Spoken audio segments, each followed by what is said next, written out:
Hi, Thrivers, and welcome back to Thriving in Spain.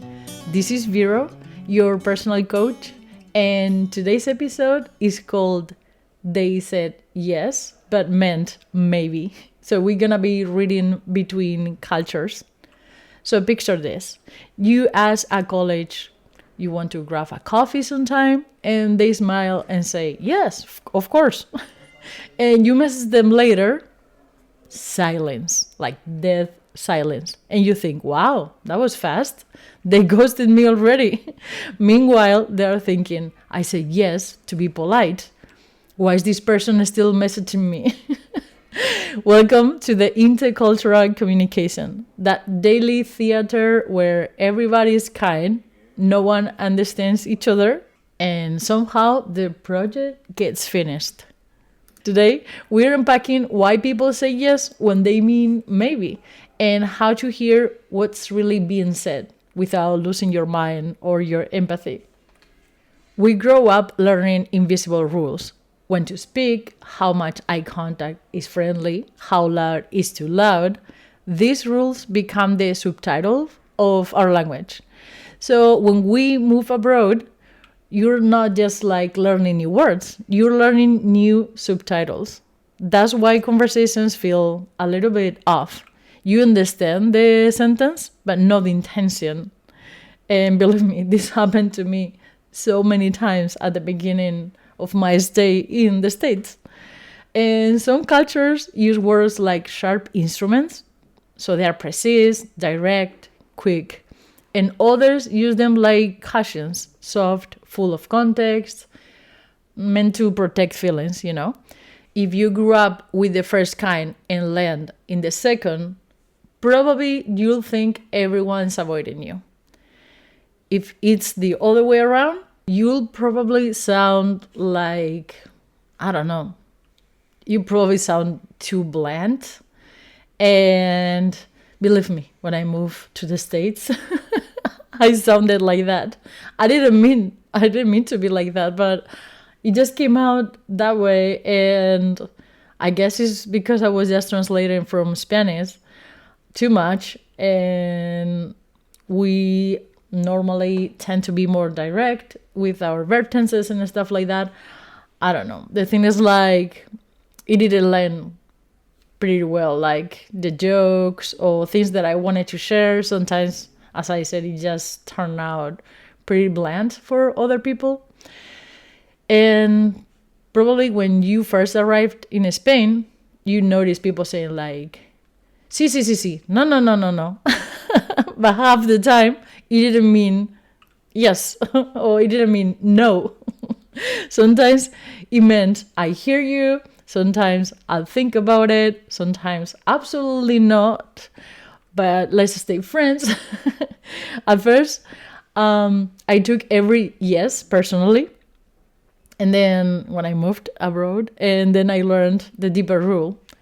Harmony often matters more than accuracy. And it's not manipulation, it's empathy through context.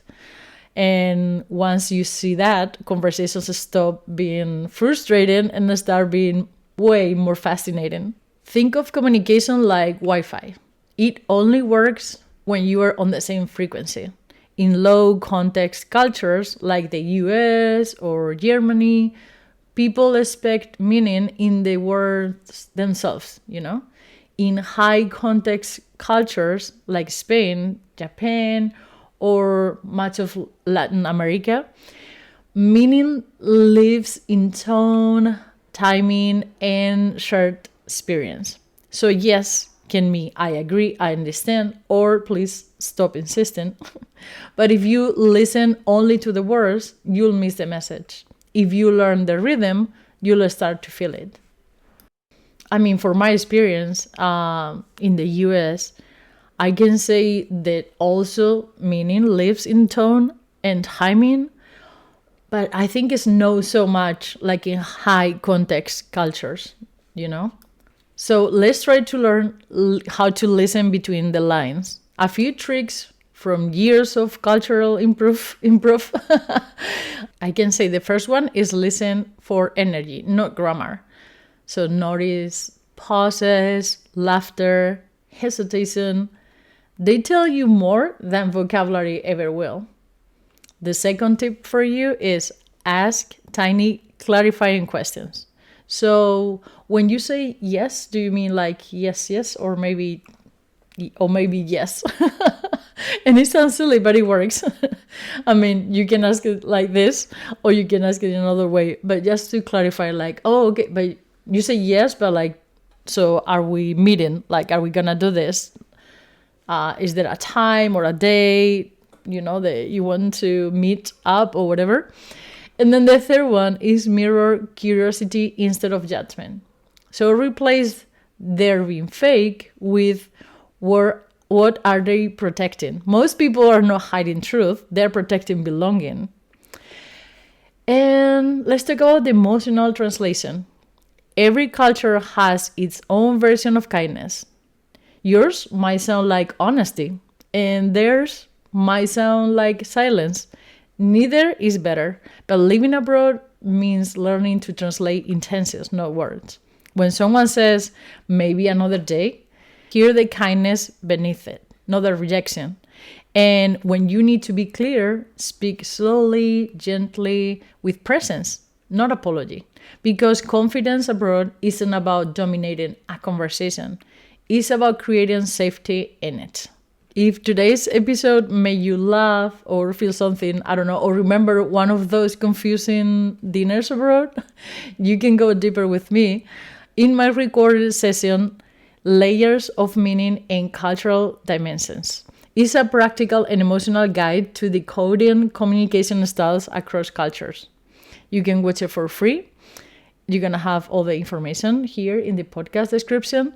And if you're ready to explore how your voice, your culture, and confidence intersect, that's exactly the kind of coaching that I offer for expats learning not just to adapt, but to belong. Because remember, you're not surviving, you are thriving. See you next time.